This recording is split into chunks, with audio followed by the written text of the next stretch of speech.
حضرت امام جعفر صادق رضی اللہ تعالیٰ عنہ آپ کی ایک دہریہ سے ملاقات ہوئی تو وہ کہتا تھا کہ خدا بند قدوس کا یہ تصوراتی وجود ہے جو تم نے مان رکھا ہے، اللہ نہیں ہے۔ تو آپ نے فرمایا یوں نہ کرو، اللہ کریم موجود ہے اور وہی اس ساری کائنات کا پیدا کرنے والا ہے۔ تو آپ نے فرمایا اچھا یہ بتاؤ کبھی سمندر کا سفر کیا ہے؟ وہ کہنے لگا جی ہاں سفر کیا ہے۔ اچھا یہ بتاؤ کبھی سمندر کا سفر کرتے ہوئے کبھی طوفان سے بھی پالا پڑا؟ اس نے کہا جی پالا پڑا ہے، اس سے بھی گزرا ہوں۔ تو پھر کیا ہوا؟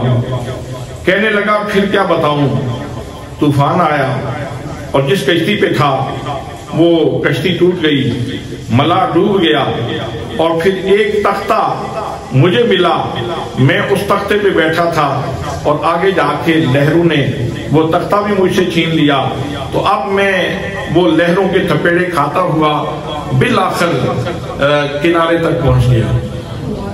تو آپ نے ارشاد فرمایا کہ جب تم کشتی پہ بیٹھے تھے تو سب سے پہلا تمہارا اعتماد ملاح کے اوپر تھا کہ یہ ماہر ہے، یہ مجھے کنارے تک ساحل تک لے جائے گا، اور جب ملاح ڈوب گیا تو یہ اعتماد کا ایک سہارا تو ختم ہوا۔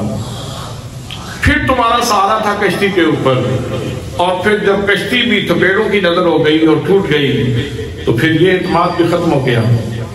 اب اس کے بعد تمہارا اعتماد تھا وہ جو تختہ تمہیں نصیب ہوا اس کے اوپر تم بیٹھ گئے، اور تمہارا گمان یہ تھا کہ یہ تختہ تمہیں ساحل مراد تک لے جائے گا، اور پھر بالآخر وہ لہروں نے وہ بھی تجھ سے چھین لیا۔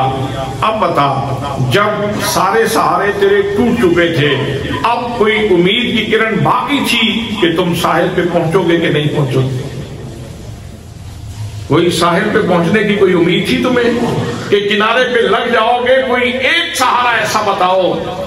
اس نے کہا جی پھر بھی امید تو باقی تھی کہ ہو سکتا ہے میں کنارے لگ ہی جاؤں۔ تو آپ نے فرمایا وہ جو ہو سکتا ہے، وہ جو آخری امید تھی تیری، وہ جس ہستی پہ امید تھی اسی ہستی کا نام پروردگار عالم ہے،